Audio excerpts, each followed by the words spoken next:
அதிமுகவில் வாயை வைத்துக்கொண்டு வாழ்ந்து கொண்டிருப்பவர்கள் இருவர். ஒருவர் முன்னாள் அமைச்சர் டி. ஜெயக்குமார், மற்றொருவரும் முன்னாள் அமைச்சர் சி.வி. சண்முகம். இவர்கள் இருவரும் வாயாலே அதிமுகவில் வாழ்ந்து கொண்டிருப்பவர்கள். கடைசியாக 2021 சட்டமன்ற பொதுத் தேர்தலில் தங்கள் தொகுதியில் கூட வெற்றி பெற முடியாத உத்தமர்கள் இவர்கள் இருவரும். ஆனால் இவர்கள் பாட்டாளி மக்கள் கட்சியை கடுமையாக விமர்சனம் செய்து கொண்டிருக்கிறார்கள்.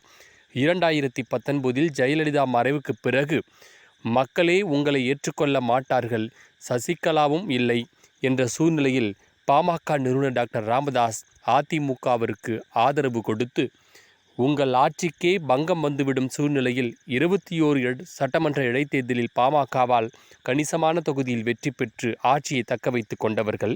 திமுகவுக்கு மாற்று அதிமுக என்ற எண்ணத்தை பாமக பாஜக கூட்டணியால் இவர்கள் தக்க வைத்து கொண்டார்கள். ஆனால் இதே சி.வி. சண்முகம் தேர்தலுக்கு பிறகு ஜாதி கட்சியான பாமகவும் மதவாத கட்சியான பாஜகவால் தான் எங்கள் அதிமுக ஓட்டு, சிறுபான்மையர் ஓட்டும் தலித் ஓட்டுகளும் திமுகவுக்கு சென்று விட்டது என்று வாய் கூசாமல் பேசினார் சி.வி. சண்முகம். டி. ஜெயக்குமார் தன் சொந்த தொகுதியிலே வெற்றி பெற முடியாதவர். இன்னும் சொல்ல வேண்டுமென்றால் கடைசியாக நடைபெற்ற நாடாளுமன்ற தேர்தலில் தென் சென்னையில் தன்னுடைய மகன் 3ஆம் இடத்திற்கு தள்ளப்பட்டார் தமிழிசையால்.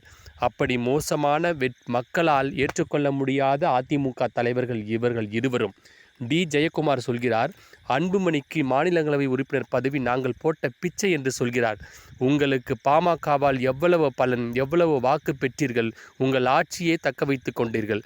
ஆனால் இதே மாநிலங்களவை உறுப்பினர் பதவி நீங்கள் அன்புமணிக்கு மட்டும் கொடுக்கவில்லை, ஜி.கே. வாசனுக்கும் கொடுத்திருக்கிறீர்கள்.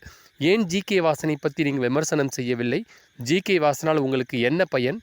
ஆனால் பயன் பெற்ற பாமகவை நீங்கள் இருவரும் கடுமையாக விமர்சனம் செய்கிறீர்கள். நீங்கள் கூட்டணிக்கு வா என்றால் வர வேண்டும், கூட்டணி விட்டு விலக வேண்டும் என்றால் விலக வேண்டும். திருமாவளவனுக்கும் சீமானுக்கும் நீங்கள் காத்து கொண்டிருந்தீர்கள். நீங்கள் அவர்கள் வரவில்லை என்றால் பாமகவை அழைத்தால் பாமக வந்து விடுவார்களா? செல்லூர் ராஜு கூட 3 முறை தன் தொகுதியில் வெற்றி பெற்றிருக்கிறார். 2021 செல்லூர் ராஜு தன் சொந்த தொகுதியில் வெற்றி. இவர்கள் இருவரும் தோல்வியடைந்த வாயால் வடை சுடுபவர்கள்.